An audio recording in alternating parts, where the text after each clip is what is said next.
Buenas tardes a todos y a todas. Gracias, en primer lugar, por haber venido, por esta tarde que vamos a pasar, este rato que vamos a pasar en la intersección del arte, la ciencia y la tecnología. Gracias a la organización, los Teatros del Canal, la Comunidad de Madrid y especialmente a la Fundación Caraso por su apoyo a estas mesas redondas y al taller y por invitarnos a participar en esta edición de Máquina Orgánica. Os recuerdo a todos los que estáis aquí que con vuestra entrada podéis venir a visitar la exposición en el horario de la exposición cuando queráis. Os da acceso gratuito a la exposición. Y bueno, gracias también a Sara Antequera de reunirnos aquí a todos y a su equipo. Y vamos a empezar primero pues, presentando rápidamente a los ponentes que tienen una larga trayectoria, pero vamos a ser escuetos porque yo creo que lo más interesante es que les escuchéis, ¿no? Idoia Salazar es presidenta fundadora de Odisei AI y además es la codirectora del área de ética y responsabilidad en este espacio de pensamiento, debate y acción sin ánimo de lucro que reúne a empresas, universidades, investigadores alrededor del buen uso de la inteligencia artificial. Idoia es una gran experta en ética de la IA y en el impacto social de la IA. A continuación tenemos a Amit Borràs, artista, que es un artista visual español que ha desarrollado su investigación en Media Art entre Berlín y Madrid. Lleva, realmente más de dos décadas creando e investigando en Media Art y ha participado en 4 continentes en todo tipo de festivales, galerías, mostrando su obra. Fue crítico de arte también en la icónica revista Neo 2 y comisario en el Instituto Cervantes de Berlín, ha participado también en la Transmediale en Berlín, ha expuesto en el Pompidou, etcétera, etcétera, etcétera. Y también tenemos con nosotros a Giuseppe Fico, que es profesor de Ingeniería Biomédica en la Universidad Politécnica de Madrid, aquí al ladito. Es coordinador, además, del área de salud del Grupo de Tecnologías de Apoyo a la Vida en la misma Universidad Politécnica de Madrid y, además, es presidente electo de la Alianza Europea de Ingeniería Médica y Biológica y experto en envejecimiento activo y saludable.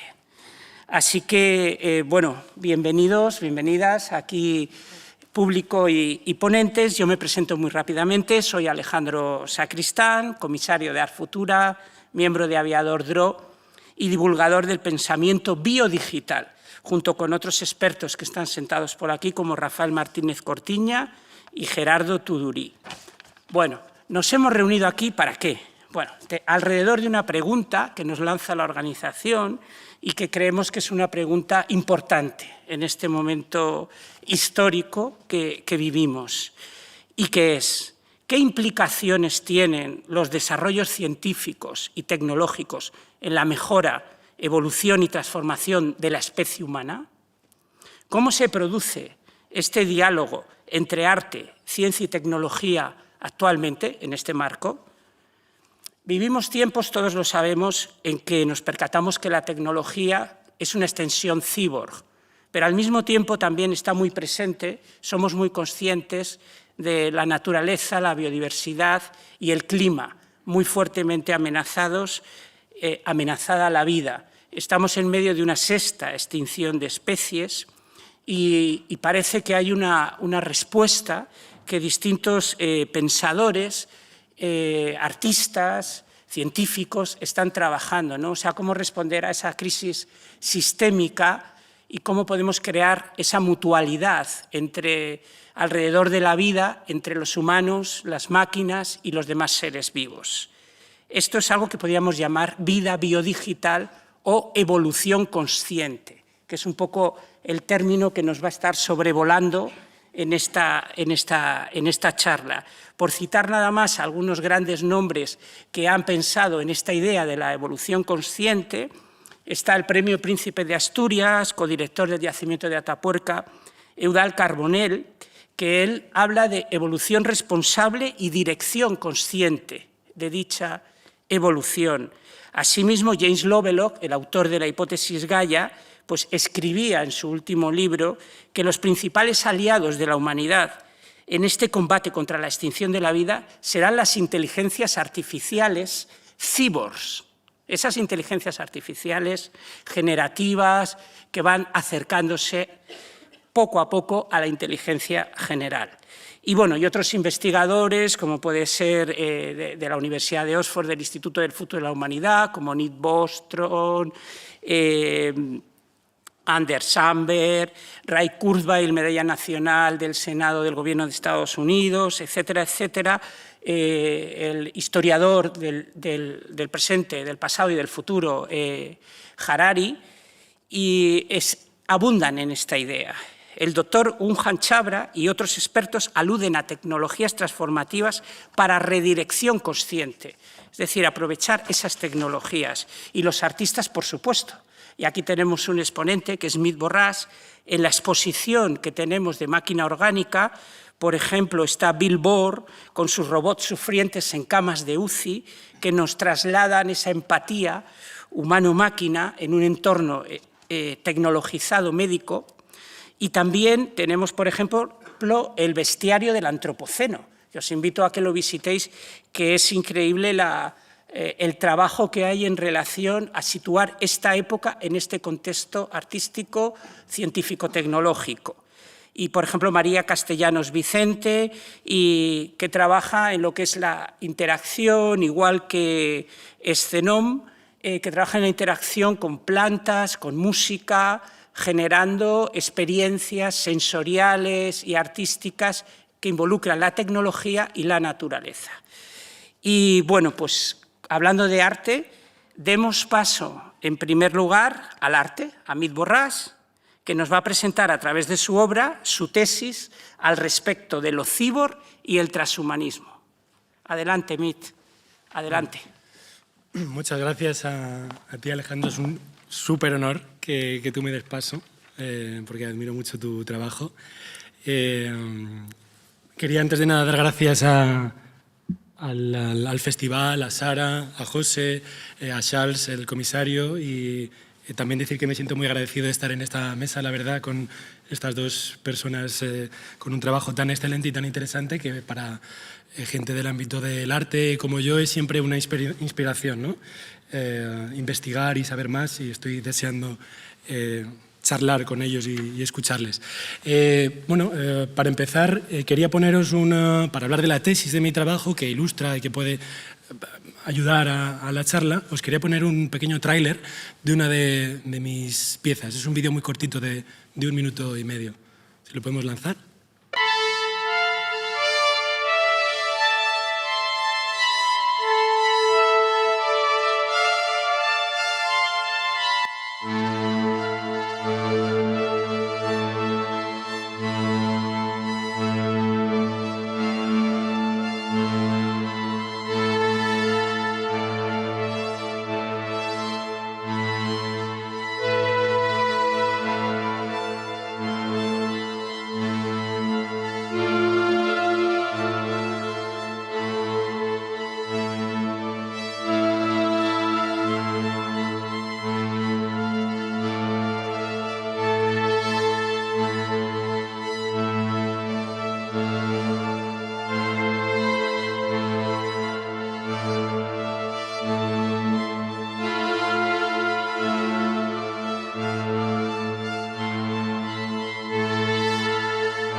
Y ahora, si podemos ya lanzar la Y primera ahora vamos imagen. a pasar con la presentación de Meet.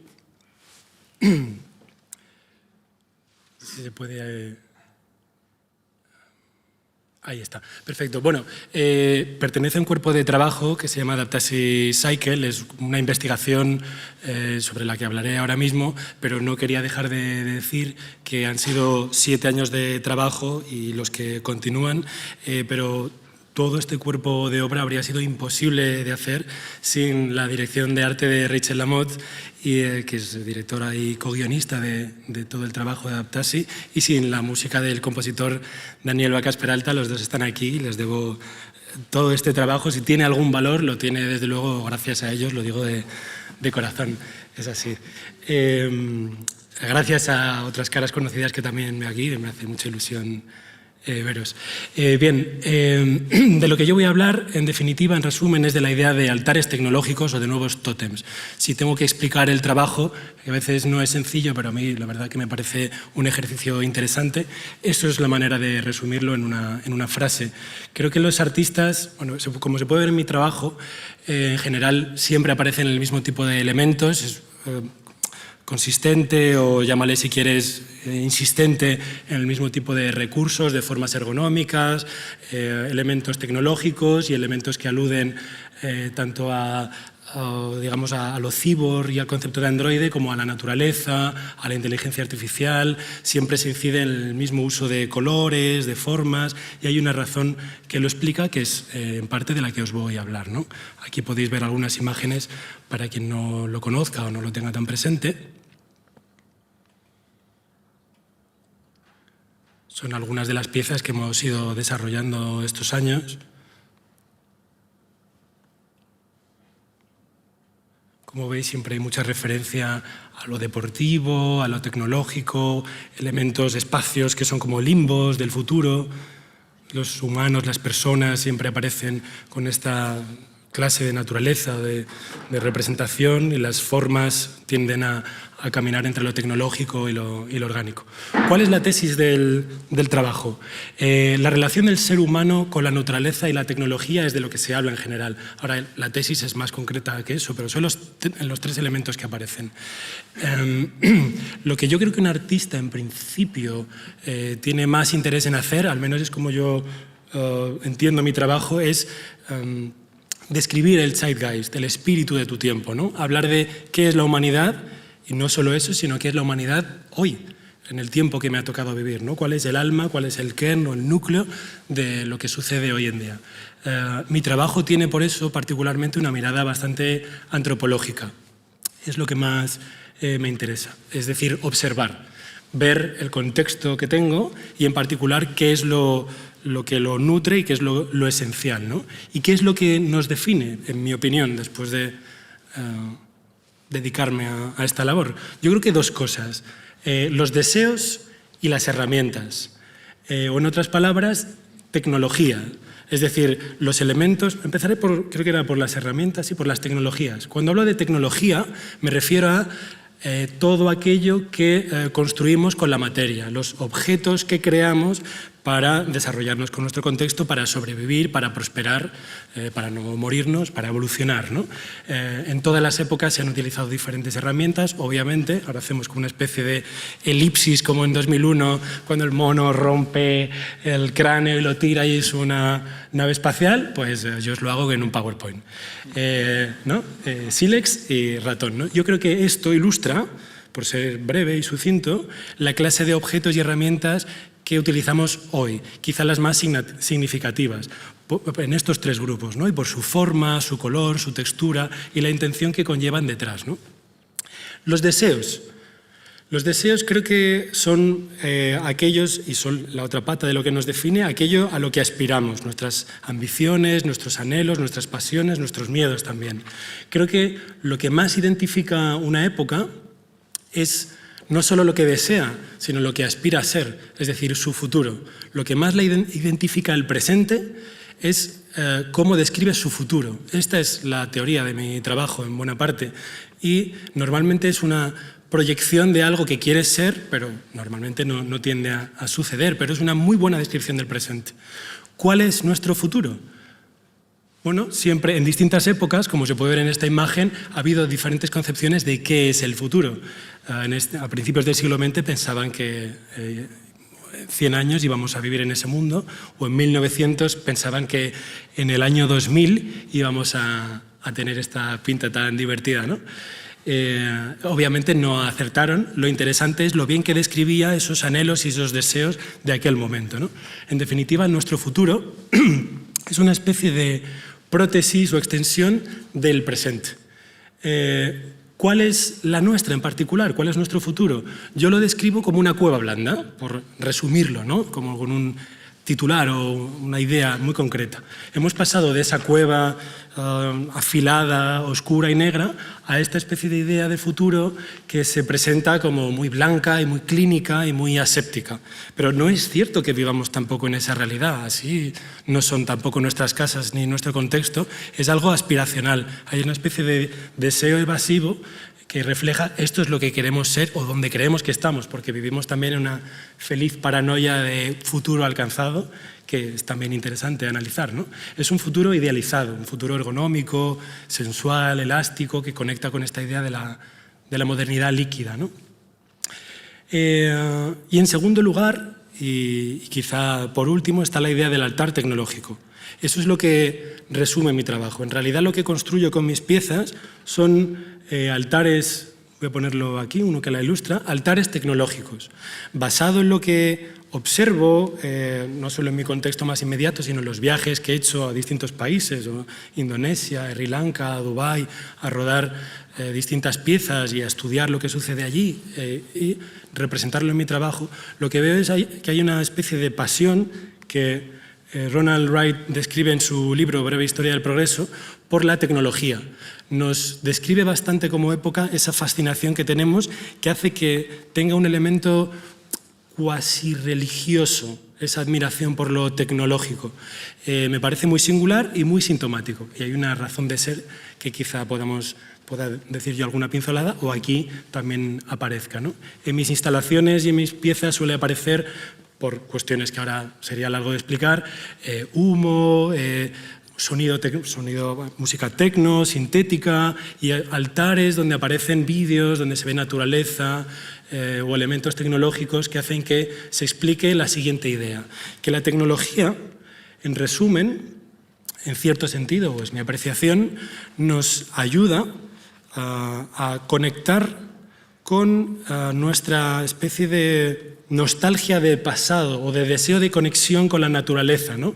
Y ahí es donde entra la idea de transhumanismo, en el hecho de que quizá es una especie de proyección a lo que en el escenario en el que queremos estar, es decir, conectar con aquello que no tenemos, como sucede con la prótesis biónica, ¿no? Esa ausencia que hay de ese miembro, sustituyéndola por un elemento tecnológico, ¿no? Y creo que eso nos hace en muchos sentidos conectar con el sentido natural y antiguo y arcaico de esa conexión que deseamos tener, ¿no? Y bueno, creo que podríamos continuar, pero sí. Gracias, Mit, por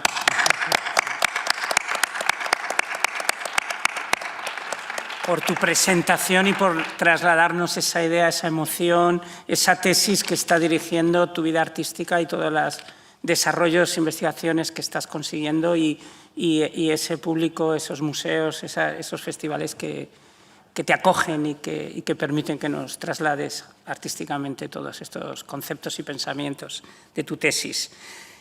Idoia Salazar, eres una gran experta en ética de inteligencia artificial. En la inteligencia artificial en sí está rodeada de un equipo fantástico en Odisea. Muy bien. En Odisea. Sí, muy bien. Y en particular en la IA generativa que está ahora mismo tan explotando. Hemos pasado de 3.5 del ChatGPT al 4 rapidísimamente, ¿verdad? Danos tu visión, cuéntanos un poco cómo has llegado hasta aquí y cómo crees, en el momento en el que estamos también, que va a influir la IA generativa y la IA en general en las profesiones creativas, el impacto social que puede tener, o también en este mundo de los creadores, pero en general, si puedes también extenderte a a la sociedad en general, pues también te lo agradecemos. Adelante, Idoia. Y eso hasta mañana, ¿no? Más o menos. Estamos aquí toda la noche. Bueno, en primer lugar quería agradecer a Teatros del Canal y a la organización del evento. Es para mí un placer estar aquí con un tema tan tremendamente interesante y con unos compañeros de mesa tan interesantes. Lo estaba comentando antes, una de las cuestiones por la que me hace más ilusión estar aquí es por este equipo multidisciplinar sobre el que estamos enfocando esta cuestión de la evolución de la tecnología y su impacto en la sociedad. Esto que está ocurriendo ahora era muy necesario que hubiera pasado incluso antes, pero es ahora cuando realmente, gracias a este impulso que ha dado una tecnología de gran impacto como es ChatGPT y ahora GPT-4, ha habido una mayor adquisición de consciencia social sobre que esto de la inteligencia artificial empieza a ser una realidad. La inteligencia artificial no es nueva, realmente ya está entre nosotros desde hace mucho. Cualquiera de vosotros que usáis sistemas de recomendaciones a través de Netflix, a través de Amazon, ya estáis de alguna manera, de manera indirecta, usando estos sistemas de inteligencia artificial.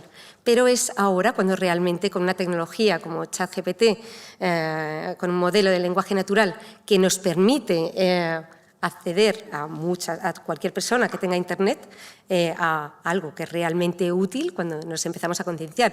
¿Qué tiene una tecnología para que realmente tenga una implantación y un impacto social, que realmente cambie a la sociedad? Pues hay tres cosas, tres cuestiones fundamentales. Una, que sea útil. Realmente ChatGPT y la IA generativa es útil. Es útil porque nos ayuda a desarrollar muchos textos diferentes, a crear nuevas imágenes, que luego hablaremos del tema de los puestos de trabajo y la transformación, estas cuestiones creativas.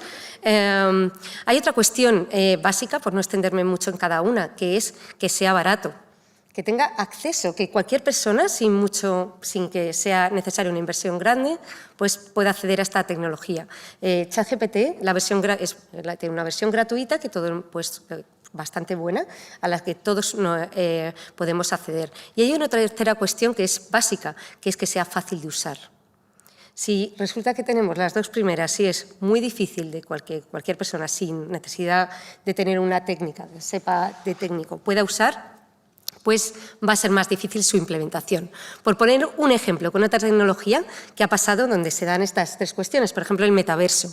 Vimos hace como un año también como la explosión después de que Facebook cambiara a Meta y todos empezamos a hablar de metaverso y todas estas cuestiones, pero no se cumplían algunas de las variantes que comentaba. Por un lado, pues fácil de usar relativamente, porque yo tengo alumnos, doy clase en la universidad y no son todos los que realmente saben usar de una manera más allá del juego esta tecnología. Por otro lado, es un poco cara. Los MetaQuest 2 cuestan unos 600 euros, 500, 600 euros, que son las suficientemente evolucionadas para que se pueda hacer algo. Y realmente útil, relativamente, a lo mejor para el juego sí, pero para nuestra vida diaria pues no es tan útil. Internet sí lo fue, las redes sociales sí lo fue. ¿Supusieron un cambio social? Sí lo fueron. ¿Realmente hubo un cambio después de la implementación de estas tecnologías? Sí lo hubo, después de las redes sociales, después de Internet. ¿Se perdieron profesiones? Sí se perdieron, muchas profesiones. ¿Empezó nuevas profesiones? Pues sí, todas las relacionadas con comercio electrónico, influencer, community manager y un montón de profesiones que no sabíamos siquiera cómo se iban a llamar en un futuro. Las personas que me comentan qué opino sobre si el impacto de estas nuevas tecnologías de la IA generativa a todos los niveles, también en el campo artístico, en cualquiera de los campos. Lo curioso de esta tecnología es que impacta directamente en prácticamente todas las áreas. Mi respuesta que tengo sobre si realmente considero que va a haber una sustitución de puestos de trabajo es que también depende de lo que hagamos nosotros como humanos ahora mismo y de qué manera lo afrontemos.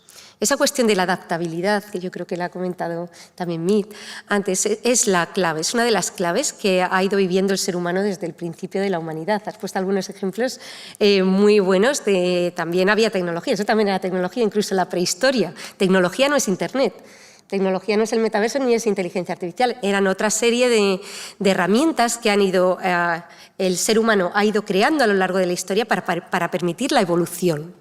¿Qué es lo que está ocurriendo ahora? Esto pasó también,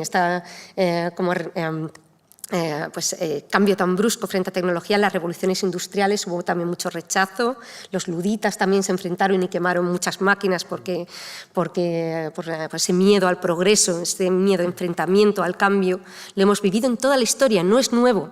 Realmente estas cuestiones que estamos enfrentando ahora no son nuevas, es un fruto de una evolución del ser humano a través de toda su historia. ¿Qué es lo que está ocurriendo ahora? Resulta que antes de la revolución industrial o otras revoluciones precedentes, la imprenta y otras revoluciones precedentes que realmente supusieron un cambio social, sucedieron, realmente de impacto, sucedieron durante periodos de tiempo más espaciados, lo cual nos dio pie como humanidad a adaptarnos de una manera natural. Nos moríamos, nacían otros, se adaptaban y realmente, pues eso, la adaptación era más fácil. ¿Qué ocurre a partir del siglo XX, segunda mitad del siglo XX? Que estos cambios de impacto empiezan a suceder de una manera dentro de una misma generación, cada muy poquito tiempo. Fijaros, hay personas vivas que vieron nacer la televisión y han vivido todo el cambio de Internet y han vivido todo el tremendo cambio que supuso Internet para todos, las redes sociales, ahora inteligencia artificial. Fijaros, simplemente visualizar cómo se tiene que sentir esa persona que vio nacer la televisión y ahora estamos hablando ya de cyborgs y de inteligencia artificial y de una máquina que escribe mejor que nosotros y casi piensa mejor. Y de metaversos y todas esas cuestiones que son realmente, y de neurotecnología y todo eso. Por no extenderme mucho más, que yo creo que esta mesa me hace mucha ilusión por el diálogo también, simplemente comentar que el tema de la adaptabilidad nos está siendo más complicado por esta cuestión, porque tenemos que hacer como una adaptabilidad artificial en el que, ¿cómo hacemos esa adaptabilidad artificial? No es natural. Pues haciendo un esfuerzo de responsabilidad individual. Esto se adquiere mediante la formación, leer, formarte. Tiene que haber políticas educativas a todos los niveles, a personas mayores, a pequeñas, a personas intermedias, a todos los sectores de amas de casa, agricultores, ganaderos, absolutamente artistas, absolutamente cualquier persona tiene que empezar a formarse no en la tecnología en sí misma, no en la técnica, sino en su impacto. A ver de qué manera aprovechar estas tecnologías para hacer evolucionar su profesión, su día a día, su rutina diaria, aprender a convivir. Hay una imagen que me ha gustado mucho de Mead también, que yo creo que simulaba esas cuestiones. Yo creo que tenemos que aprender a convivir entre comillas, con las máquinas, con estos sistemas de inteligencia artificial. Aprovechar todo lo que nos puede dar y verlo no como una sustitución, sino como una manera de mejorarnos a nosotros mismos. El hombre siempre ha inventado nuevas herramientas para mejorarse. ¿Por qué ahora va a ser diferente? Al final es una opción humana y es lo que defiendo. Al final somos nosotros los que tenemos que decidir por dónde encaminar esta tecnología. Que la máquina tiene opciones, la inteligencia artificial específicamente, de poder entrenarse a sí misma, de poder desarrollarse y tener autonomía, pues sí, igual sí la tiene, pero la cuestión es si nosotros vamos a tomar ese camino y dejarle evolucionar de esa manera y soltarle la mano, esa mano que le cogía, se la soltamos y dejamos que evolucione por otro lado, o que ahora que que estamos acompañando su crecimiento, vamos a tener la suficiente cabeza de acompañarla en beneficio de la humanidad. Por lo tanto, ¿cómo va a ser el futuro y de qué manera vamos a hacer esta evolución? Yo creo que lo vamos a decidir los humanos, y está el gran peligro. Genial la metáfora, gracias, Idoia. Creo que nos has puesto un poco en el puente ideal para seguir con Giuseppe Fico, esa imagen de humanos y máquinas en un entorno natural cogidos de la mano, a mí me ha llegado realmente. Gracias, Idoia.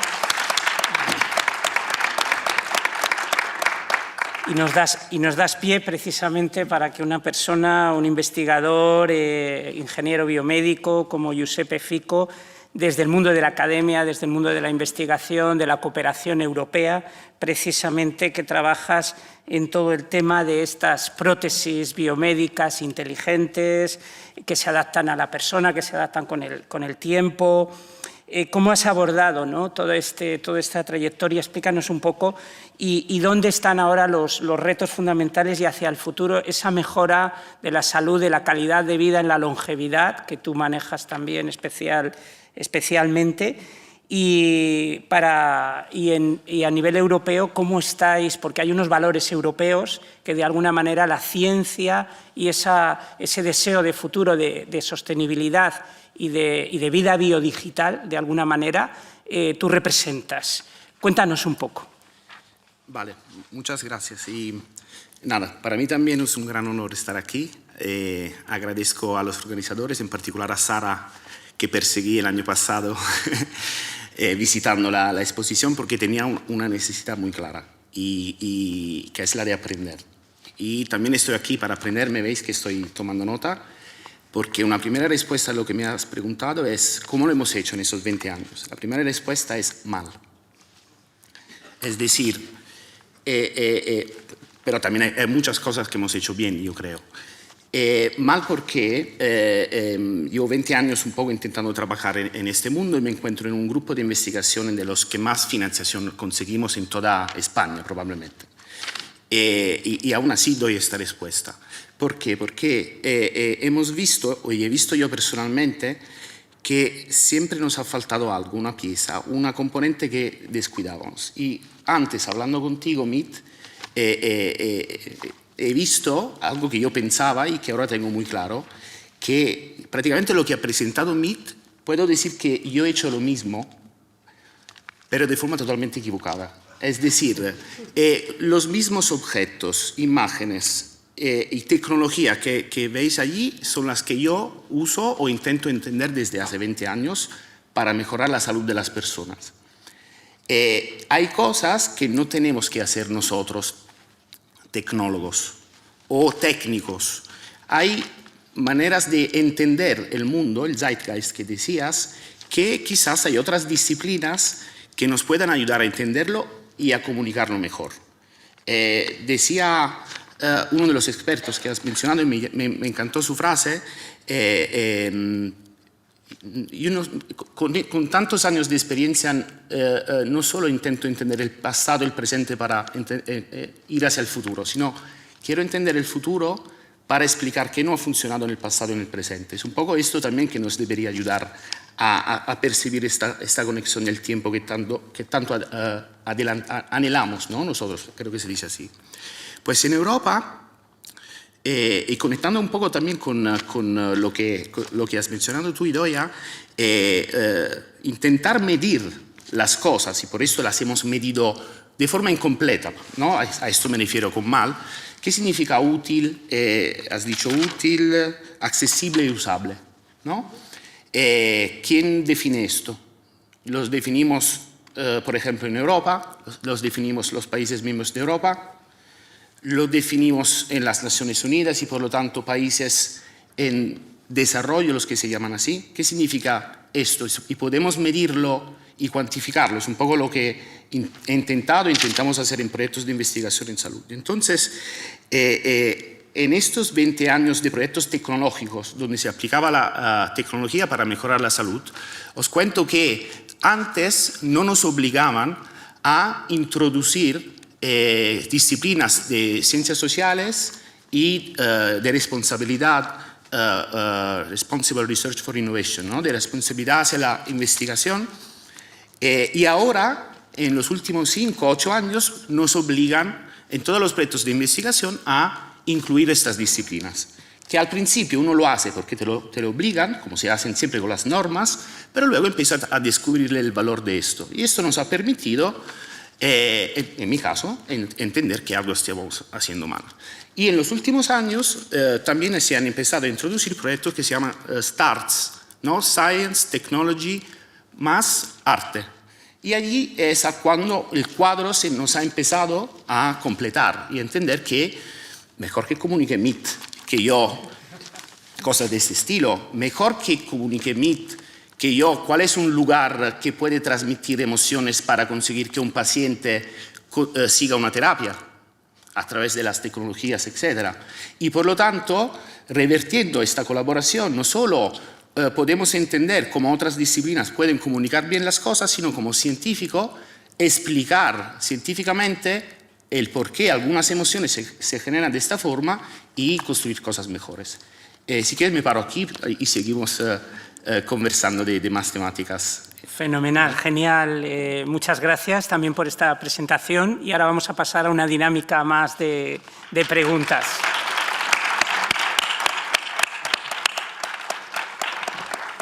Quizás os preguntéis qué es este tótem, no sé si lo alcanzáis a ver. Lo ha traído Mit Borràs porque está en una investigación con Aran y con otro artista del cual nos va a hablar. Como podéis observar claramente, sobre todo los que estáis quizás más cerca, esto es lana de una oveja eléctrica con la que sueñan los androides. Y ¿cómo, qué estáis haciendo o quién es el artista que está un poco detrás de este tema? Y lo tenemos aquí como un tótem, ¿no? Un poco que nos ilumine en esta jornada de reflexión, pero si puedes, Mit, y lo puedes relacionar quizás, pues eso, tú has aludido a que con mucha frecuencia aparecen prótesis en tu obra, aparece también lana de ovejas eléctricas. Tu obra es una tesis respecto al cibor y el transhumanismo. ¿Por qué? ¿Y quién es el artista que está detrás de nuestro tótem de hoy?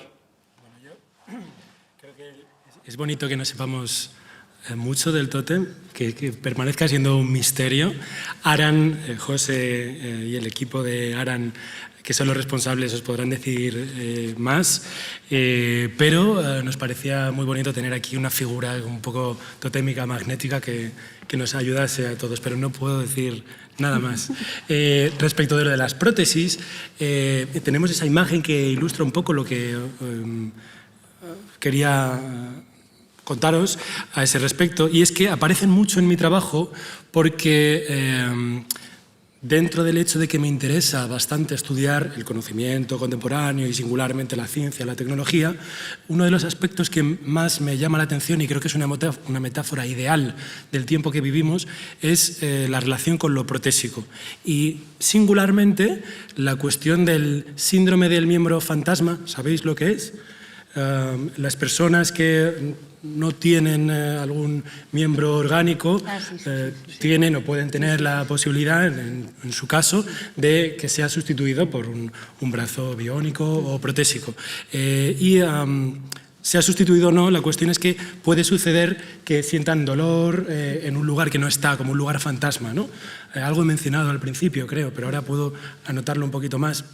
Me parece muy bonito la idea de que este miembro que no está, que es una metáfora de esta necesidad de nuestro tiempo moderno de conectar con algo natural, de una manera sostenible, ecológica, lógica, respetuosa, sea sustituido por algo que es artificial, entre comillas, porque en realidad no veo mucho la diferencia entre artificial y orgánico, y creo que es bonita esta analogía y me parece que funciona exactamente igual que un árbol cuando de manera simbiótica se enrolla a otro árbol. No veo ninguna diferencia y recuerdo ver algunos de esos árboles en un viaje en Sri Lanka y ver cómo se armaban y se abrazaban unos a otros y entender, o creer entender, en mi fantasía, no lo sé, que no había ninguna diferencia entre una cuestión protésica y la otra y que esa compañía equilibrada era lo mismo, ¿no?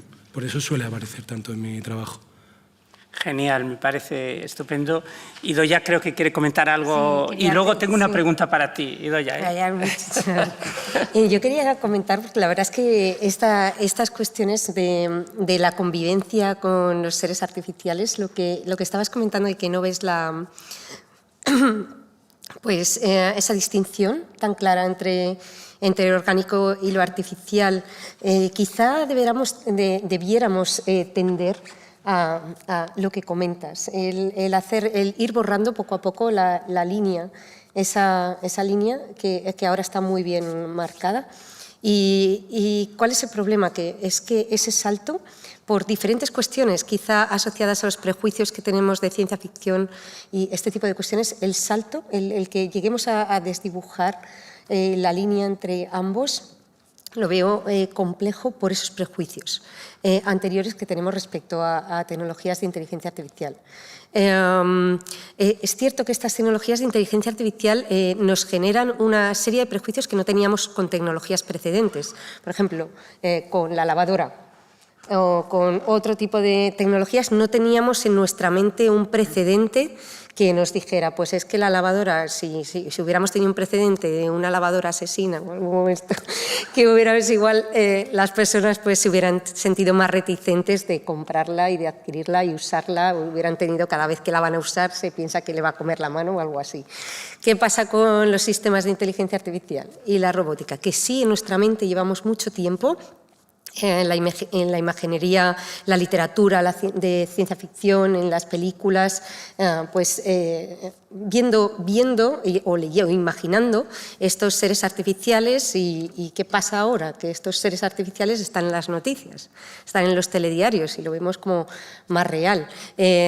No sé vosotros, pero hay muchas personas, de cualquier persona de la sociedad, le dices, hablas de inteligencia artificial y directamente la primera imagen que se proyecta es la de un robot humanoide que va andando y como Terminator y que va a acabar con la humanidad y este tipo de cuestiones. Y al final, ¿qué es la inteligencia artificial? Pues es un sistema que es una herramienta, es un software que procesa datos, analiza datos y extrae conclusiones que pueden ser pues, más automáticas o de una manera más autónoma o no, pero al final es una herramienta. Es una herramienta tecnológica que puede ir asociado al cuerpo robótico o no, también.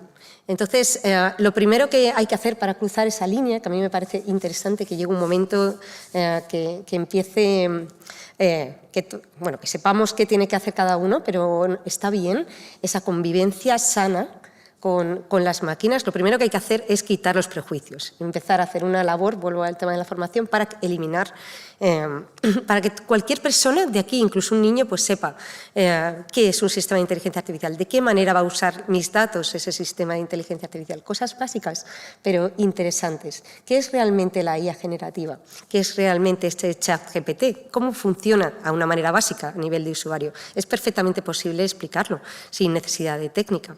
Y de qué manera usarlo y verlo más como una herramienta de ayuda, algo que te pueda acompañar para hacer mejor la humanidad. Y yo, simplemente para no enrollarme más y dejaros a vosotros también, simplemente comentar que para mí es un deber el usar este tipo de tecnologías para la propia evolución de la humanidad. Ahora que nos enfrentamos a cambios, a desastres naturales, hambrunas, pandemias, todas las cuestiones que tenemos, pues necesitamos, el ser humano necesita evolucionar. Necesitamos máquinas más potentes, necesitamos una ayuda, nuestro cerebro es finito, al final somos lo que somos seres físicos que llegan hasta donde llegan. Y los retos que tenemos por delante son tremendamente complejos y tenemos muy poquito tiempo para afrontarlos. Y estas máquinas nos ayudan. Realmente yo creo que muy interesante. Giuseppe, conecta esto que ha dicho Idoia contigo porque, bueno, de varias maneras, ¿no? De alguna manera, porque tú además tienes la experiencia práctica de esa utilización de la herramienta de la inteligencia artificial en el hospital del futuro, en la medicina del futuro, que es la medicina 5P, la medicina de la complejidad, y es que la complejidad el ser humano la maneja mal. O sea, realmente nuestro éxito como especie y la, digamos, estupidez de nuestra especie en la gestión de la complejidad nos ha abocado a este abismo. Sin embargo, la inteligencia artificial es esa herramienta y tú llevas trabajando para mejorar la salud y las personas y tienes esa visión del hospital del futuro. Danos ahí ese rayo de... Ábrenos el futuro, por favor. Vale. Giuseppe. Pero me voy a enlazar un poco al discurso que estamos haciendo. Yo intento, como te estaba diciendo a ti antes, doy a dar clases en interfaces hombre-máquina, ¿no? en mi universidad. Y doy clases sobre aspectos éticos. No porque sea un experto de ética, sino porque es importante tenerlos en cuenta. Y les enseño un vídeo hablando, ¿no? de Netflix, que has hablado antes, de un documental, ¿no? de Social Dilemma. No sé si alguno de vosotros lo ha visto. Sí, veo algunos sí. Social Dilemma. ¿Quién ha visto Social Dilemma? Vale. Empiezo mis clases con este vídeo y en este documental, que luego la paradoja es que yo lo enseñe porque igual me lo ha sugerido el algoritmo de Netflix, un poco explica el concepto de cómo es importante el diseño ético cuando definimos una solución. Hay varios tipos de paraguas dentro de los cuales nosotros intentamos meter las cosas en orden y al fin y al cabo los aspectos éticos son los que quizás podrían ayudar a hacer menos daños posible, diría yo.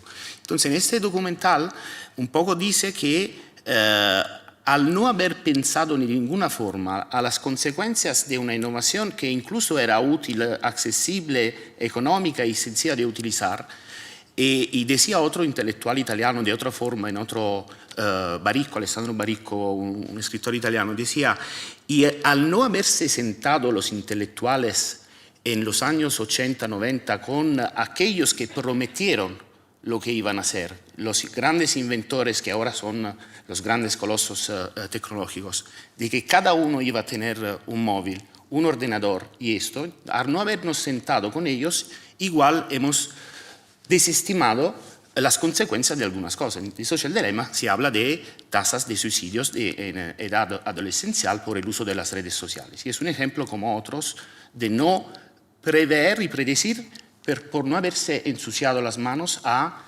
hacer las cosas con quien impulsa los cambios tecnológicos. Por lo tanto, cuando hablamos de hospital de futuro, efectivamente es un entorno muy interesante porque de los sectores sanitarios es el más regulado. El hospital es como una industria porque tiene que producir actos regulados. Eso es lo primero que tiene que hacer. Y por lo tanto es una especie de industria donde tenemos que hacer funcionar las cosas como procesos.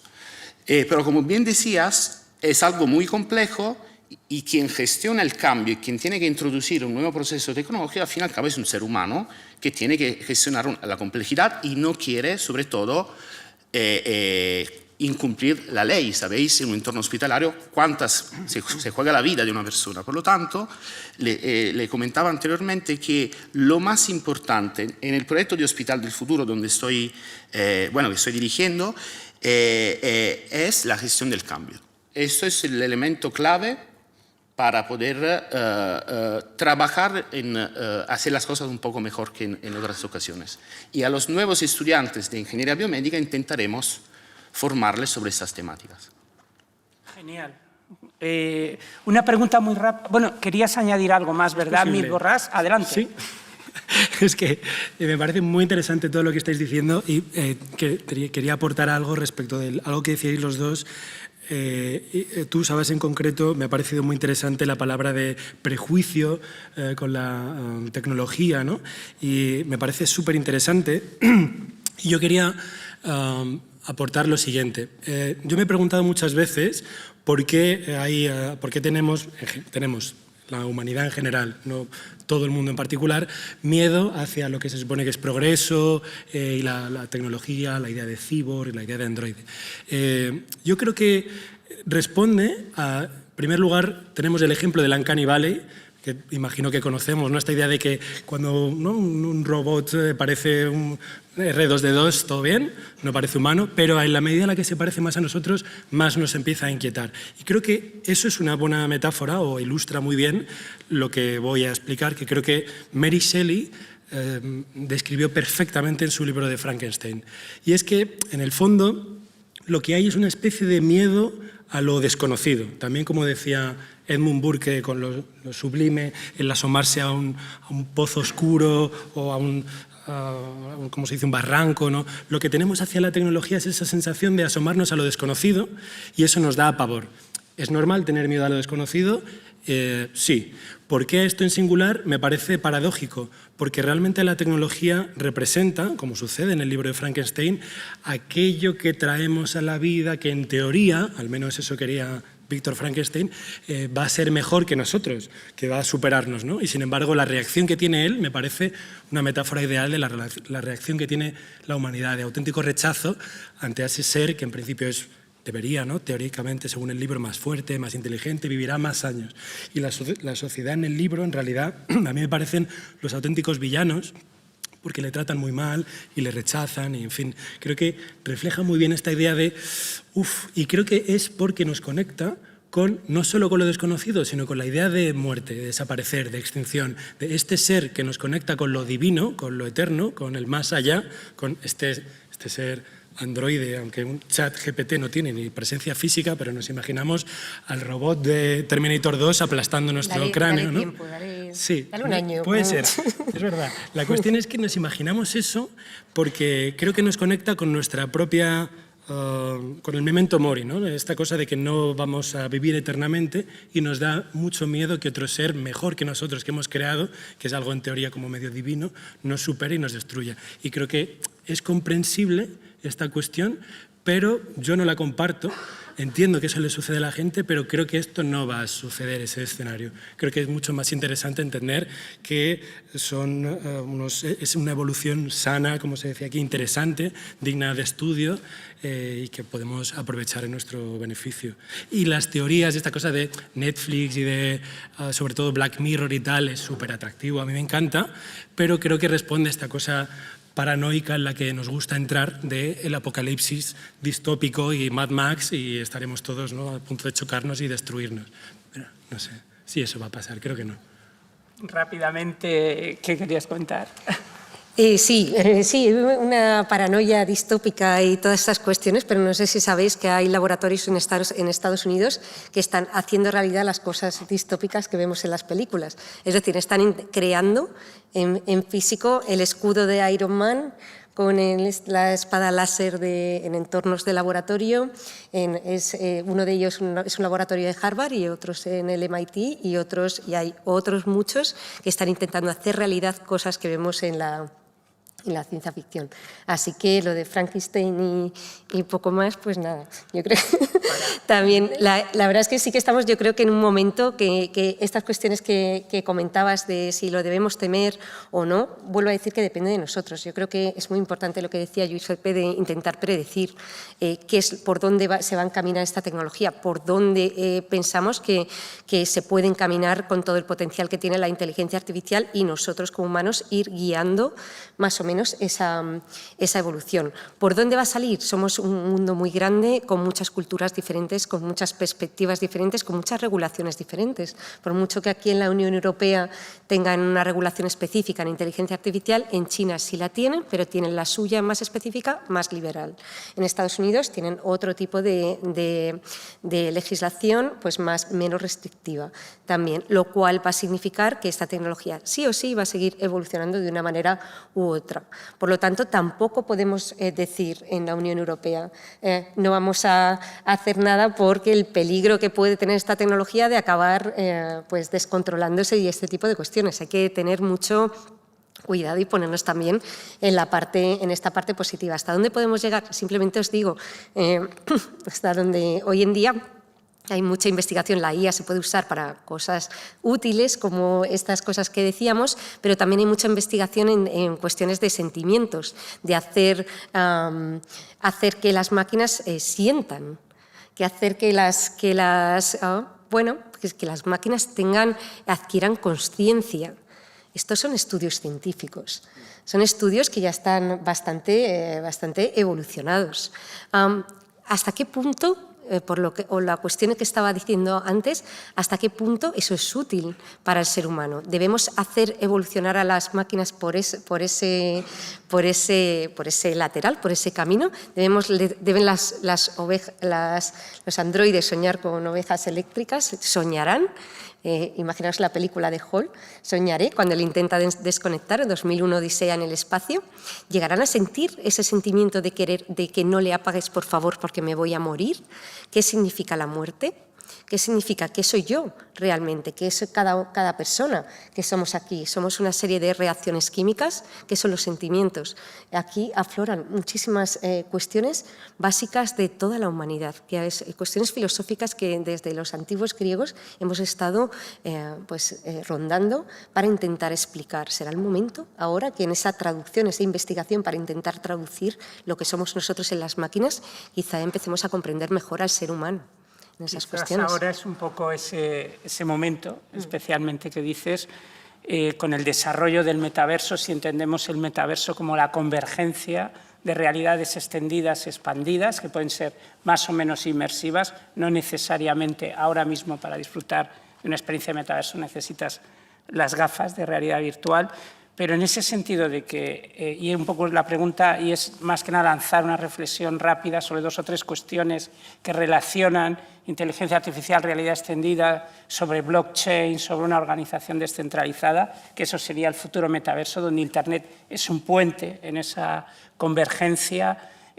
Pues esa espada láser de Darth Vader, tú puedes estar, yo he estado con Darth Vader en el metaverso con su sable de luz y es muy divertido, es muy bonito, es muy empático, por decirlo de alguna manera, pero en ese metaverso, por ejemplo, hay tecnologías para distinguir si estás con una IA, si estás con un bot o estás con una persona. Por ejemplo, el biofield, que es una técnica biométrica de biocampo, que permite distinguir, en principio, entre bots y seres humanos, ¿vale? Entonces, la pregunta es un poco, ¿conocéis esas tecnologías que nos van en el metaverso? ¿Cómo vamos a distinguir seres humanos, inteligencias artificiales? ¿Qué tecnologías están implicadas en eso? Y la implicación de los derechos humanos en el metaverso y con la inteligencia artificial, porque otra de las cuestiones que claramente las empresas que están en el metaverso están en IA, porque el metaverso permite biometrizar o parametrizar a través de distintos tipos de señales biológicas, fisiológicas, la subjetividad humana. Entonces, digamos como que la IA va a aprender más en el metaverso de nosotros que solamente en la relación con ChatGPT. Todo eso, ¿conocéis esas tecnologías? ¿Cómo vamos a distinguir a bots, IAs de humanos? ¿Y cómo vamos? O sea, realmente es un camino que parece que es un destino ineludible, ¿no? Esa convergencia. ¿Cómo lo veis? Giuseppe, así, no sé, 2 minutos cada uno porque nos queda ya poco tiempo. Bueno, poco tiempo. Pero también conectándome otra vez a lo que se ha dicho antes. Se está creando, ¿no? los que se llaman gemelos digitales, ¿no? Los digital twin, ¿no? El mundo en el metaverso donde nosotros como seres empezaremos a ceder trozos de nosotros que nos puedan permitir medir todo sobre nosotros, ¿no? Un poco lo que acabas de decir. Y trabajo con varios tipos de tecnologías, prácticamente todas las que han mencionado. Tengo 2 cuestiones rápidamente. Uno, ¿dónde está la inteligencia colectiva, individual y evolutiva? Y conectada con esas 3, la sabiduría, a la cual deberíamos todos conectarnos para poner una serie de reglas, incluso si un día se decide cederlas con una mano a ChatGPT, por ejemplo. La segunda cuestión es que estamos olvidándonos de un elemento fundamental en todo esto, y es lo que a mí me interesaría contribuir en los próximos años, que es la conexión con la naturaleza. Quizás en un futuro, quizás no demasiado lejanos, la mano la estaremos dando a una planta, porque habremos conseguido, y había exposiciones aquí donde somos capaces de medir y de tener algoritmos de inteligencia artificial con plantas, ¿no? Para los que han visto ¿Y qué nos dice que en un futuro la sabiduría está en los árboles, que saben más que nosotros, y que la vamos a entregar allí? O al revés, que está la sabiduría en un animal, en un perro que me ha mordido la oreja, me había prometido que lo iba a decir, lo he conseguido. Igual me quería morder porque ha visto que iba a decir tontería mañana y tenía un algoritmo predictivo mejor que el vuestro. Entonces, la conexión con la naturaleza, la medición de valores de calidad de vida, y qué significa calidad de vida, impacto ambiental, huella, y los valores, sobre esto había un debate de horas, pero simplemente nombro la palabra valor para hacer las cosas, son cuestiones abiertas que yo me pongo si escucho esta pregunta. Genial. Nit Borràs, por favor, y luego Idoia. Bueno, No, habla tú. a mí me parece que es muy interesante lo que tú mencionas, en relación a lo que planteabas, Alejandro. Me parece mucho más interesante ese uso del metaverso o de la realidad extendida, la realidad virtual, en la que nos relacionamos más, o sea, que la aplicación tiene mucho más que ver con las relaciones íntimas y personales y emocionales. Eso me interesa. O me interesa, por ejemplo, una artista de la que me hablaba una estudiante mía la semana pasada. No recuerdo el nombre del artista, pero la obra era como ella estaba convencida, y yo también con ella, que toda su obra era una versión digital de su cuerpo y cómo esa versión digital permanecerá y vivirá eternamente, mucho más que ella. Su trabajo era interesantísimo, después lo buscaré y os lo enseñaré si alguien tiene interés. Me interesa cómo hace un par de años leí una noticia en la que una madre en Asia había perdido a su hijo. Ese uso sí me interesa, y habían un equipo de gente, habían recreado, gracias a la información que ella daba sobre su hijo, una versión digital de él, y ella con sus gafas podía en un entorno virtual pues abrazarle, charlar y tal. Esto me parece muy interesante. No me parece nada interesante, y soy bastante crítico, el metaverso o tal como nos lo han planteado, que está relacionado con... No sé si habéis entrado, pero yo he entrado por curiosidad porque es mi obligación y es mi interés también. Y veo mucho casino y mucha apuesta en NFTs y realmente toda esta cuestión que bascula en torno a los criptobros y ese uso tan comercial y tan del gaming, tan del juego, me parece poco interesante, poco edificante, y además creo, ahí me puedo equivocar, hago una predicción, que no tiene demasiado futuro. La verdad que me recuerda un poco a Second Life, ¿os recordáis aquello? Una especie de versión dinosaurica de esto, y yo cuando entré tuve la sensación de que estaba en Second Life 2.0. Ese uso no me parece demasiado interesante. Los otros sí, en lo emocional, en lo afectivo, creo que es un camino muy interesante. Y doy ahí un poco sobre esta diferencia entre bots, humanos y la Carta de Derechos Digitales, cómo se aborda desde Europa, la dignidad humana que se aborda de distinta manera en China y en otros países autoritarios. ¿Qué podemos hacer y qué estáis haciendo? Porque vosotros estáis vinculados también con todo este tema ético y un poco basándote también en lo que han comentado los compañeros. Y ya después de esta intervención de 2 minutillos pasamos a preguntas. Vale, muchas gracias. ¿Sí me dejas responder? Sí, por supuesto, adelante. Vale. Sí, la verdad es que sí, esto que comentáis, realmente el metaverso todavía no es tal. Está en pañales todavía, como si dijéramos, es algo como tú antes has comentado, Alejandro, todavía nos falta unidad en ese metaverso, es la siguiente generación de Internet, es lo que se concibe. Necesitamos un protocolo común, necesitamos que no sea solamente para juegos o no lo entendamos. Entonces todavía le queda, todavía vamos a ver una evolución y es el momento ideal para empezar a prever casos de uso para poder afrontarlo de una manera responsable y de una manera sana. Todas estas cuestiones, lo que comentabas antes, Mit, de los se llama grief bots, que son bots de personas muertas. Como si dijéramos, lo que hacen es coger todos los datos de la persona, son IAs, que lo que hace es aprender de todos los datos de una persona que ha fallecido a través de sus redes sociales. Incluso hay otros que los entrenan en vida, directamente con la persona en cuestión.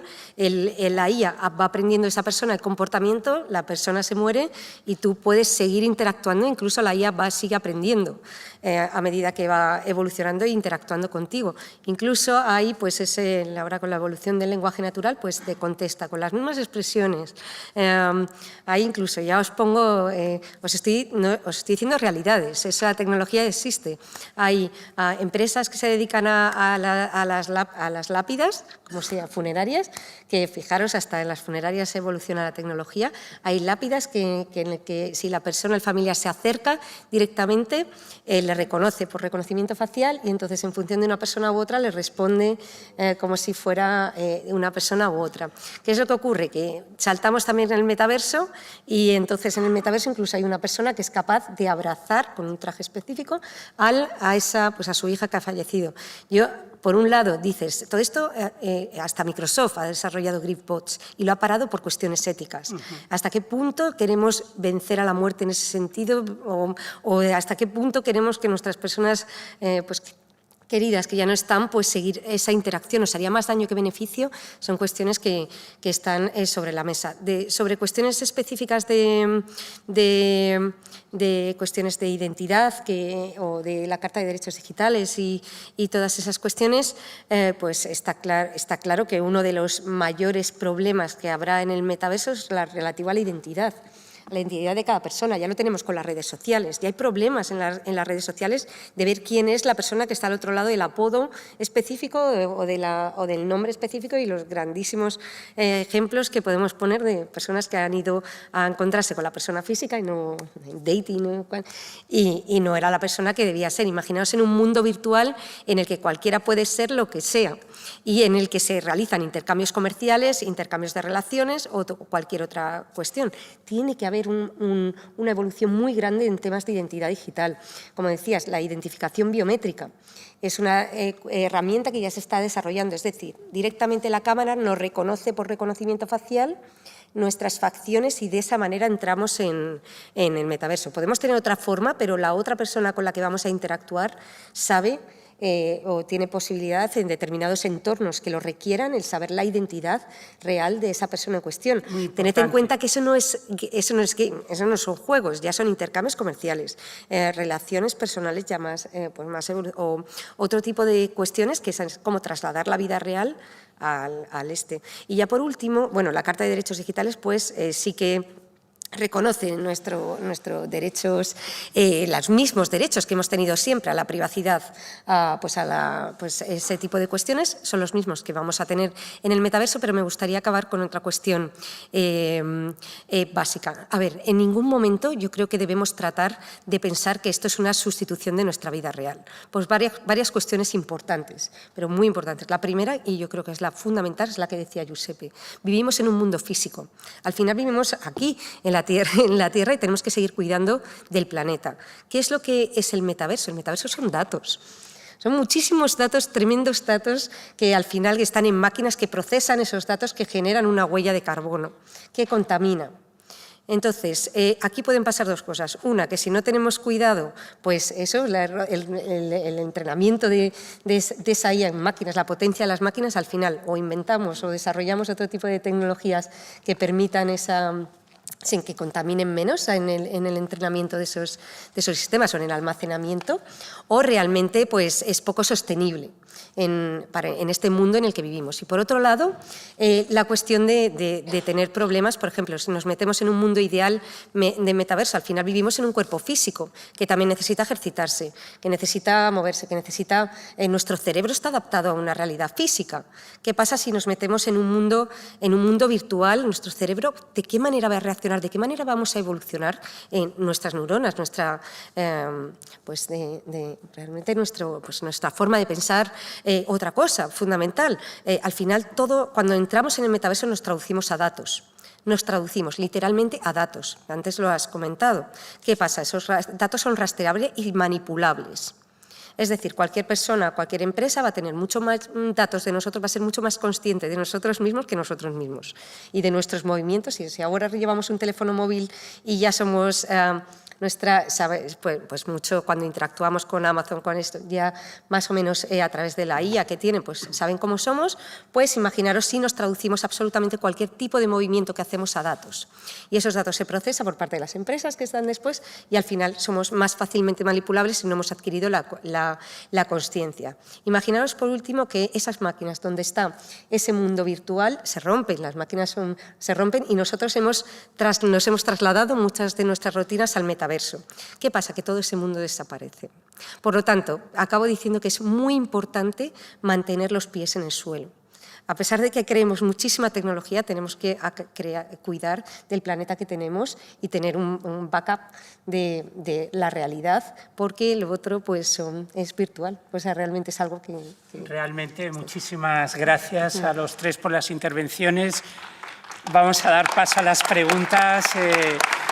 Creo que ha sido interesantísimo lo que nos han comunicado y aprovecho para decir que, que la Fundación Caraso ha sacado una convocatoria, que podéis entrar en la web, es una convocatoria muy interesante para investigadores, artistas, dentro de la intersección arte, ciencia, tecnología, que además está muy bien dotada económicamente para presentar proyectos que precisamente hagan frente, ofrezcan soluciones, reflexión frente a la emergencia climática y la crisis de la biodiversidad. Por favor, preguntas muy concretas, no comentarios y respuestas. Por ahí han levantado la mano. A ver, por favor, pregunta directa, no nos enrollemos mucho. Gracias. Bueno, no me he quedado con tu nombre, perdona, que has mencionado que vivimos en cuerpos físicos. Idoia. Quiero linkar o unir eso que has hecho y esa análisis de bueno, qué es lo que somos, si somos datos y demás, con la introducción que ha hecho Alejandro mencionando a Gunjan Chabra, que es un investigador en la India, que tengo el gusto de conocer personalmente, y que ha escrito un paper científico en una revista tremendamente prestigiosa de ingeniería, que se llama Future Trends of Artificial Intelligence in Human Biofield, precisamente, que es lo que yo creo, y creemos muchos, es el punto de unión entre la parte física y la parte que podríamos decir espiritual, que no es más que el campo de energía que tenemos alrededor nuestro y que mucha gente desconoce que sabemos. Por hacer la pregunta o el último comentario, estoy ahora tuiteándole a Elon Musk, porque Elon Musk quiere transformar Twitter en un lugar de pago para poder garantizar que se distinguen a los humanos de los bots. Lo que le estoy diciendo es que tenemos la solución para distinguir un humano de un bot, que es precisamente que un humano tiene este campo de energía, este Human Biofield, que lo podemos detectar con una cámara a través del móvil. Quería saber si estáis al corriente de este paradigma del Human Biofield. Esos mecanismos de biometría están ahí y nos van a ayudar a relacionarnos con las máquinas y a construir una identidad también más adelante con la interoperabilidad a la que ha aludido Idoia. Vamos a tener unos estándares en los cuales la identidad va a quedar registrada en la cadena de bloques, etcétera, etcétera. No sé si queréis hacer algún comentario a esta pregunta o pasamos rápidamente a otra. ¿Algún comentario más, Idoia, sobre esto de biometría? No. Es que hay mucho que hablar de eso, también de la neurotecnología. Yo creo que todo, ahora mismo es que hay una revolución tan tremenda, también en revolución genética, con las tijeras de CRISPR. O sea, realmente hay un impacto tremendo en las tecnologías sobre cosas muy esenciales humanas. Y entonces es muy importante, y vuelvo a decir lo que comentaba Giuseppe, intentar anticiparnos y prever casos de uso y ver de qué manera ir enfocando la tecnología. La cuestión es que estamos en un momento de la historia en que la pregunta no es si podemos, sino si debemos. Esto es de Jurassic Park. No es, sí, es verdad, de eso no es. La cuestión es si podemos, porque la IA tiene muchísimo potencial ya. Nosotros, hasta las personas que trabajamos con inteligencia artificial, estamos sorprendidísimos de la potencia que tiene GPT-4 y ChatGPT. Y, por ejemplo, en el tema de CRISPR, de las tijeras genéticas, está paradas la tecnología, no porque la tecnología no pueda hacer eso, es cortar el ADN y sustituirlo por uno sano. Debemos seguir desarrollándola. ¿Hasta dónde nos va a llegar? ¿Es realmente bueno para la humanidad el seguir el desarrollo de esa tecnología? Considero fundamental esa predicción de casos de uso, y la IA nos puede ayudar a hacer ese tipo de predicciones también. Es muy interesante. La vida se abre camino. Ahí hay otra pregunta. Idoia, desde entonces hasta ahora, después de lo que has dicho, ¿qué somos? Tú lo has dicho. A ver, ¿me está viendo alguien interesante? A ver si... yo creo que es una pregunta que, fíjate, estamos cada vez más cerca de averiguar con estos estudios tan grandes que se están haciendo actualmente en esa línea. No solamente qué somos, sino que son cosas esenciales para nosotros, lo que te he comentado antes referente a los sentimientos, que supuestamente es lo que nos hace humanos, o la consciencia. Hay personas que comentan, investigadores, que ya hasta lo linkan, lo enlazan con si realmente nosotros somos unas máquinas ¿cómo dices? Sí, unas biológicas, y que realmente lo que pasa pasa que hemos tardado mucho tiempo en llegar hasta donde estamos y que ahora pues estas inteligencias artificiales somos capaces de desarrollar hasta pues eso, una vida muy similar a la que nosotros hacemos, pero de manera artificial en un tiempo mucho menor. Fijaros, no sé si habéis probado ChatGPT, pero es capaz de... ¿qué es ¿Cómo razonamos nosotros? ChatGPT razona muy bien, si hacemos la similitud con esta cuestión que hacemos los humanos. Y luego otra cuestión, y ya con esto lo dejo, esta cuestión de los sentimientos. ¿Qué son los sentimientos? ¿Qué es el miedo? Hay personas que pierden el miedo por un problema físico, por un problema químico. Realmente es un problema, es una enfermedad. ¿Qué es el amor? ¿Qué es cuando nos enamoramos? Ese proceso que nos ocurre es un proceso químico también, por lo tanto replicable. Otro tipo de sentimientos se están estudiando y a ver si la posibilidad de no solamente que se simule la máquina, que ya puede simular, sino realmente que seamos capaces de poder duplicar esta cuestión biológica de manera artificial, consciente. Hay incluso estudios sobre la consciencia y de qué manera la máquina puede llegar a adquirir esa consciencia. O sea, realmente son estudios, se está haciendo mucho estudio al respecto y quizá pues para bien o para mal de toda la humanidad y nuestros prejuicios creados en que somos con anterioridad, pues quizá a lo mejor lo acabamos negando, pero quizá descubramos que somos realmente en los próximos años, sí. Y yo os digo una cosa, ya solo para eso, hasta el Vaticano está pendiente de estos temas y para bien, de una manera positiva, es curioso.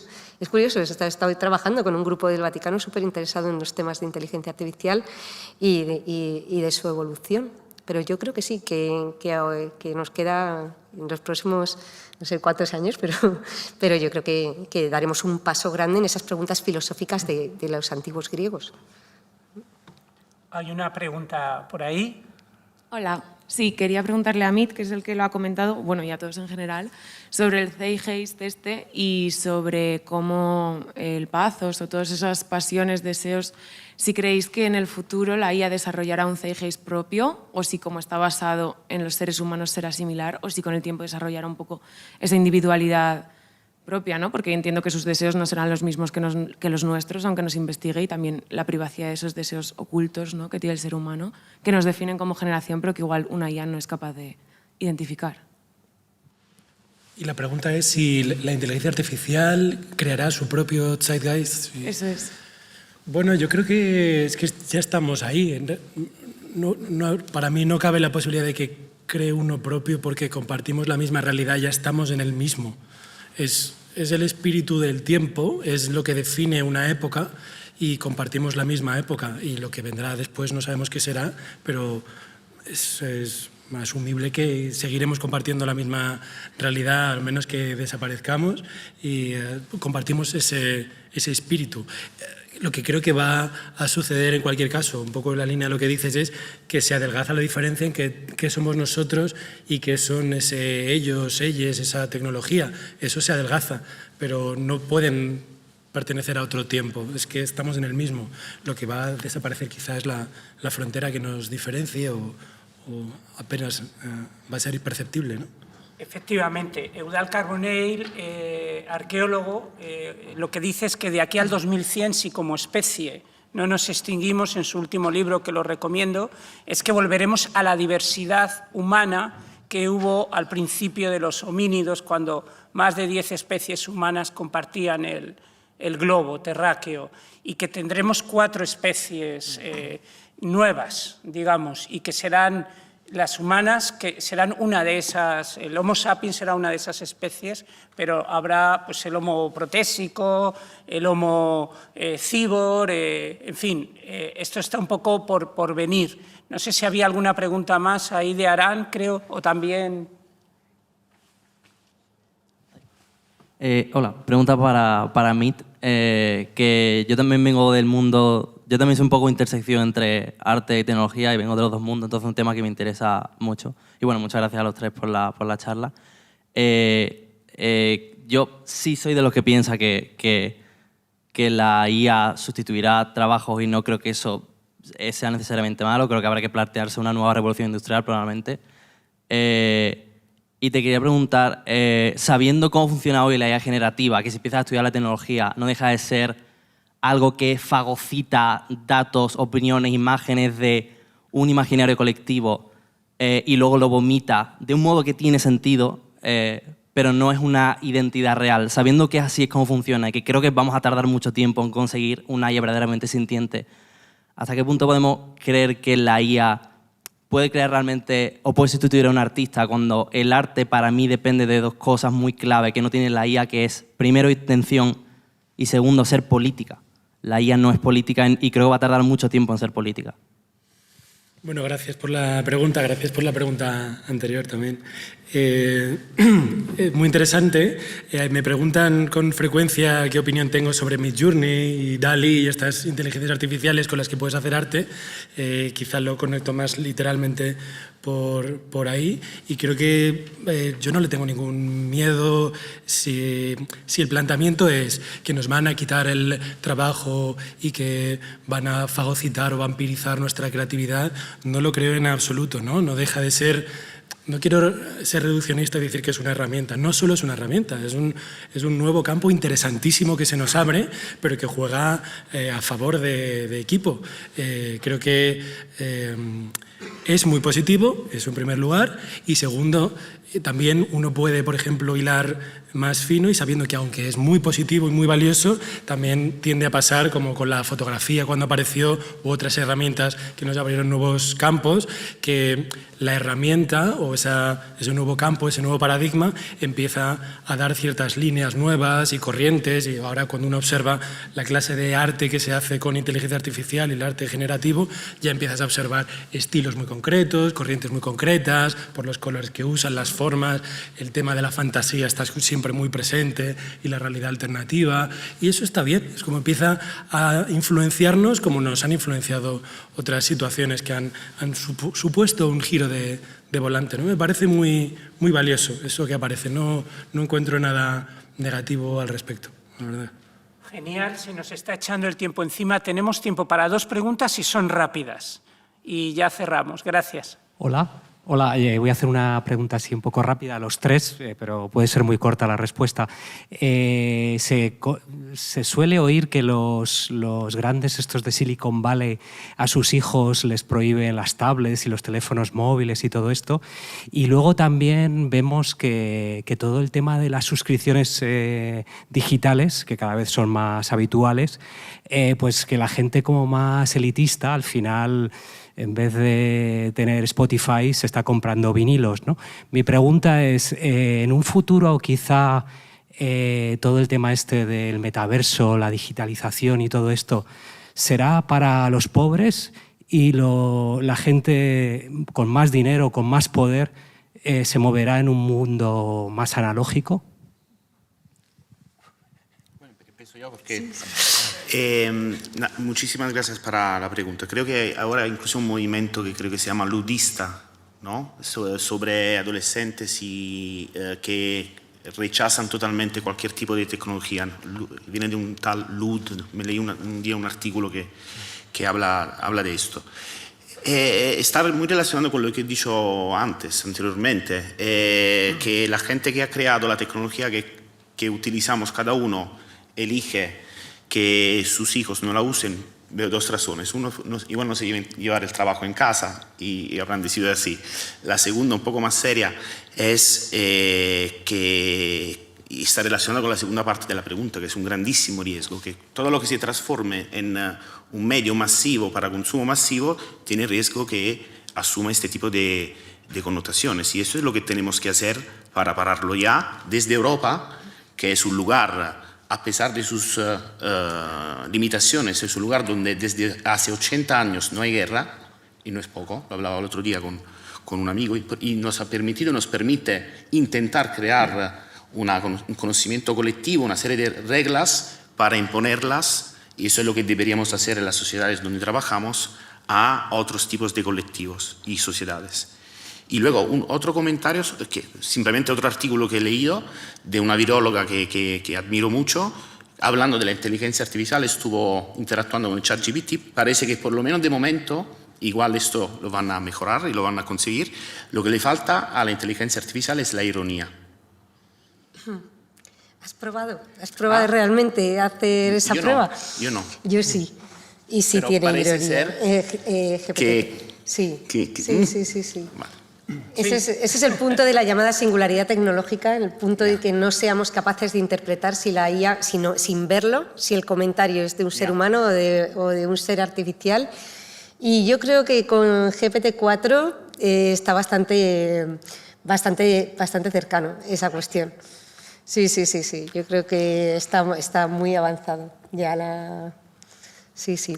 Pero bueno, simplemente para deciros, para darles un poco de tranquilidad en esta interacción para acabar tranquilos dentro de lo tremendamente distópico que son todas estas cuestiones, pues sí que grandes IAs como por ejemplo GPT-4 están siendo controladas por la empresa que lo ha desarrollado, que es OpenAI, y realmente tienen una parte, a mí eso me tranquiliza, tiene una parte ética. Actualmente existen muchas herramientas, igual que existen herramientas específicas para la identificación biométrica, hay herramientas específicas para evitar que ChatGPT esté usando datos que no debe usar o diga determinadas respuestas. Es decir, tú a ChatGPT no le puedes preguntar cómo hacer una bomba.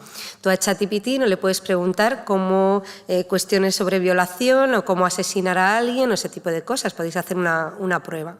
Así, este sistema pues, ha sido entrenado, como si dijéramos, se le ha metido en una habitación, como si dijéramos, a hacer pruebas con muchos humanos, a ser muy malos esos humanos, también salió en la prensa, y hacerle muchas preguntas, ver de qué manera iba a reaccionar la máquina, podía reaccionar la máquina, y le han metido filtros, muchos filtros para evitar que digan esas cuestiones. Y eso es fundamental porque empieza la interacción.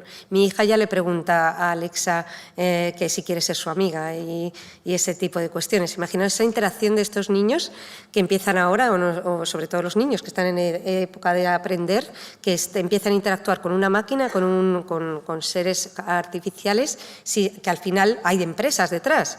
O sea, no imaginemos que por ahora la IA no es autónoma. Yo sí que espero que llegue esa IA autónoma. Quizás sea mejor que nosotros los humanos en muchos aspectos. Yo sí que espero que llegue un momento en que la IA pueda aprender de sí misma, que esa es la IA simbólica. Es decir, que no use datos humanos para su entrenamiento. Quizá llegue un momento en que esa IA pues, sea más objetiva o más... el peligro que tiene la objetividad también, pero de que si la entrenamos con datos humanos.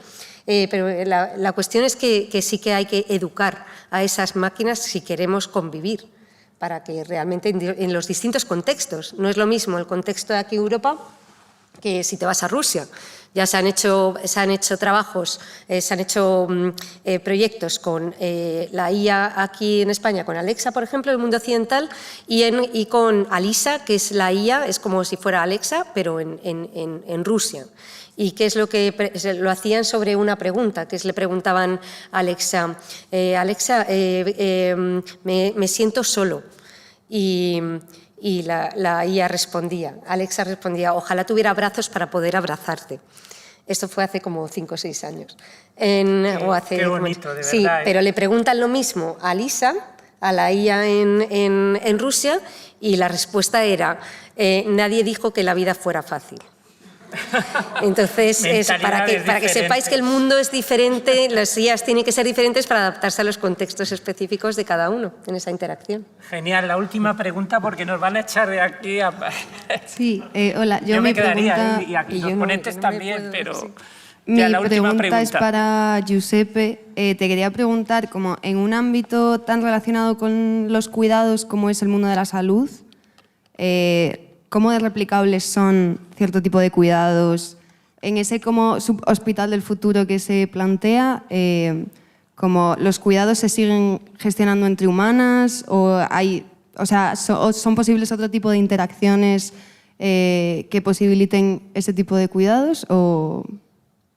No, se empiezan a usar en todas las tecnologías que has escuchado, se empiezan a utilizar muchísimo en varios tipos de cuidado, en decisiones en el quirófano, decisiones en servicios de salud que se proporciona a un paciente, decisiones en casa, decisiones en un centro de, ¿cómo se llama?, de residencia de mayores, por ejemplo, Y hay muchas tecnologías de estas que ya se empiezan a usar, no solo en investigación, sino en la realidad. Hablo de decisiones, si te fijas, porque al fin y al cabo es asistencia a la decisión a través de herramientas que recogen datos e intentan ayudar a tomar decisiones. Así que están muy presentes. Y de hecho en España conozco varias.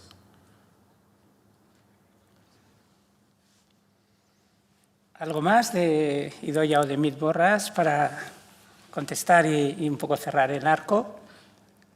Bueno, pues muchísimas gracias.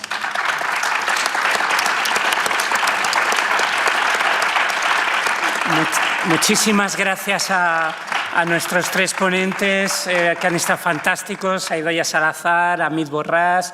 O sea, tenemos tecnología, tenemos arte, tenemos ciencia con Giuseppe Fico y tenemos también aquí, para dejaros tranquilos, tenemos a nuestro tótem, esta lana maravillosa con la que sueñan los androides, pero esta lana es de una oveja carranzana que viene de la España rural. ¡Viva la lana de la oveja carranzana!